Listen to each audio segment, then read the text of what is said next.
স্রষ্টা বলেছেন, তুমি যাকে আমার চেয়ে বেশি ভালোবাসবে আমি তাকেই তোমার কাছ থেকে দূরে নিয়ে যাব এবং তোমাকে একা করে রাখব।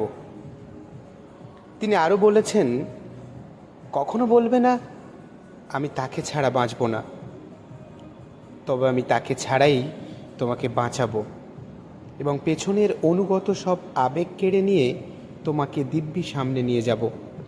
তুমি কি দেখো না, ঋতুরাও বদলাতে থাকে, ছায়া দেয়া গাছের পাতাও যায় শুকিয়ে, ধৈর্য হারিয়ে যায়, কিন্তু তোমার স্রষ্টা ধৈর্যশীল ও পরম দয়ালু।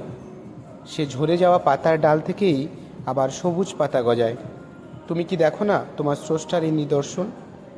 যে মানুষটাকে তুমি নিজের অংশ ভাবতে, সেই মানুষটাই একদিন অচেনা হয়ে যায়, তোমার মন ভেঙে যায়, এমনকি তোমার বন্ধুও শত্রুতে পরিণত হয়, আর শত্রুও খানিক সময় পরে পরিণত হয় বন্ধুতে। যে মানুষটাকে নিজের জীবনের চেয়েও বেশি ভালোবাসতে, সেও প্রতারণা করে। তবে তুমি কেন স্রষ্টা বিমুখ হয়ে মানুষকে ভরসা করো? অদ্ভুত এই পৃথিবী। যখন তুমি ভাবো এটা হবে না কখনো, কিন্তু পরক্ষণেই সেটাই হয়। সেটাই হবার নয় কি? তুমি বলো আমি পড়ব না, অথচ তুমি পড়ো। তুমি বলো আমি বিস্মিত হব না, অথচ তুমি রোজ বিস্মিত হও।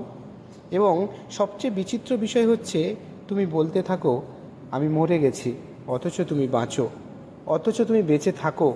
তোমার স্রষ্টা তোমাকে বাঁচায়, তোমার স্রষ্টা তোমাকে বাঁচিয়ে রাখে।